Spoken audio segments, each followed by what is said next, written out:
6 to Manhattan, urgent. Tower 2 has had a major explosion and what appears to be a complete collapse surrounding the entire area.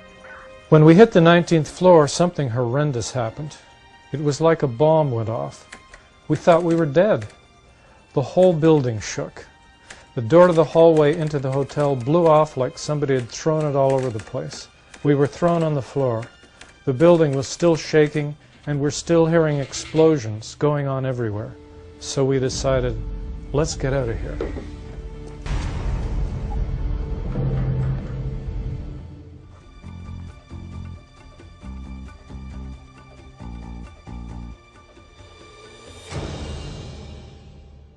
David Ray Griffin had published an article, Explosive Testimony. He had gone through enough of this material to pull out some pretty dramatic cases where the firefighters said that they perceived explosions, and that these weren't minor explosions. These were major explosions, which these firefighters clearly thought had brought down the towers. And Griffin says, after having read this stuff, I can't question anymore that this was an inside job, and that these were planted in the building, and this is how this building came down, these buildings. I read his article. Like all the stuff he writes, it was good. The examples of firefighter testimony that he gave were, I thought, very impressive. These are guys with a lot of credibility, with a lot of experience, high-rise fires, explosions. They've seen it all, much more than the rest of us. Trying to get some of the people out, then there was secondary explosions and then the subsequent collapses. So I don't know how many people were in there. I know there was a lot of firefighters, but public safety personnel were in there. They've worked, many of them, in New York, high-rises and so on for years. And their descriptions are often quite detailed. So I was impressed, but I realized right away that I wanted to read those 12,000 pages for myself, because there were three things that Griffin didn't do that I wanted to do. This isn't a criticism of his pioneering work. It's just a way of saying there's a need for part two in this work, and my work was really part two. Griffin didn't develop very clear criteria for what would count as an explosion witness, a witness to explosions. So, for example, if somebody says, I heard 3 huge booms and the building came down, what is that? Do we count that as an explosion witness or not? It seemed to me we couldn't, because those booms could have been caused by something else, by floors pancaking, for example. Well, then how do we develop criteria? So that's the first thing I wanted to do. The second thing is, he didn't do any counting. He didn't tell us how many witnesses he had. He didn't tell us if that was all of the witnesses in the material or only a part of them.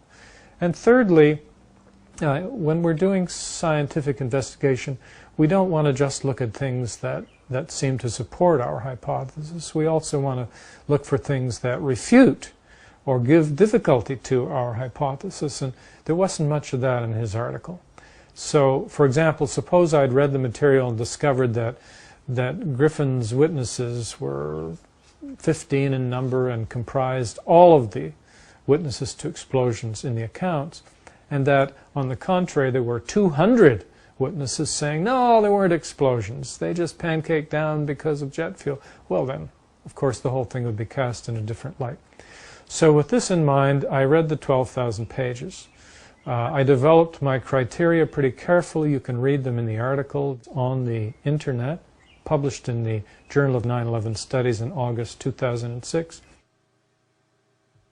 Basically, the principle in determining what would count as an explosion was what the firefighters themselves considered to be an explosion. Getting our gear on and making our way to the stairway, there was a heavy-duty explosion. So if they say, I heard 3 bangs, I don't count it. If they say, I heard 3 explosions, I count it, because they named it as explosion. They interpret it as explosion. We made it outside. We made it about a block. We made it at least 2 blocks, and we started running. Floor by floor, it started popping out. It was if they had detonated. Detonated. They were planned to take down a building. Boom, boom, boom, boom, boom, boom, boom. All the way down. I was watching it and running. I came up with a fairly short list of terms: explosion, implosion, blast, blow up, that sort of thing. Close that close to the building, an explosion blew and it knocked everybody over. If they used one of those terms, it was included. If they didn't, it wasn't.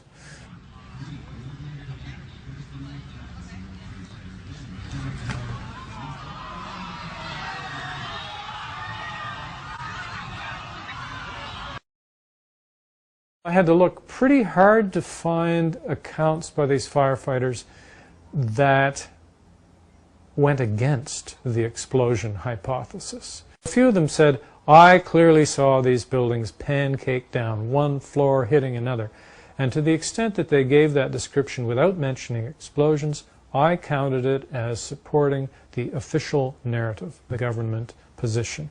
And there were a few of those. So when I stretched a point, I was able to come up with 10 accounts out of the total 503 firefighters that seemed to support the official narrative in that way. That's 2% of the firefighters. And I found, to my surprise, 118 accounts that supported the explosion hypothesis. That noise, it was a noise. Question, what did you hear? What did you see? Answer, it was a frigging noise. At first I thought it was... Do you ever see professional demolition when they set the charges on certain floors and then you hear pop, pop, pop, pop, pop? That's exactly what, because I thought it was that. When I heard that frigging noise, that's when I saw the building coming down.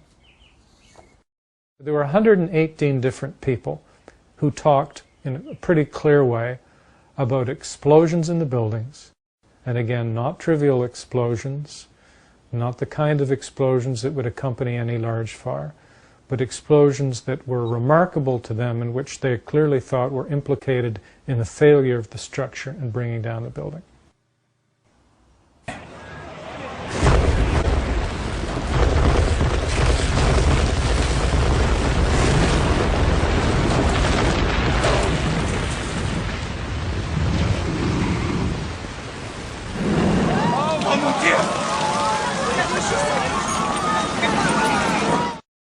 I thought that when I looked in the direction of the trade center before it came down, before number 2 came down, that I saw low-level flashes. In my conversation with Lieutenant Evangelista, never mentioning this to him, he questioned me and asked me if I saw low-level flashes in front of the building, and I agreed with them. I saw flash, flash, flash, and then it looked like the building came down. Oh, the lower level of the building. You know, like when they demolish a building? How when they blow up a building, when it falls down? That's what I thought I saw.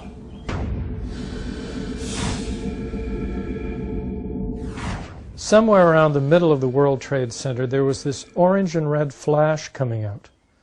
Initially, it was just one flash. Then this flash just kept popping all the way around the building, and that building had started to explode. The popping sound. And with each popping sound, it was initially an orange, and then a red flash came out of the building, and then it would just go all around the building on both sides as far as I could see. These popping sounds and the explosions were getting bigger, going both up and down and then all around the building. I went inside and told everybody, I think we have another major explosion.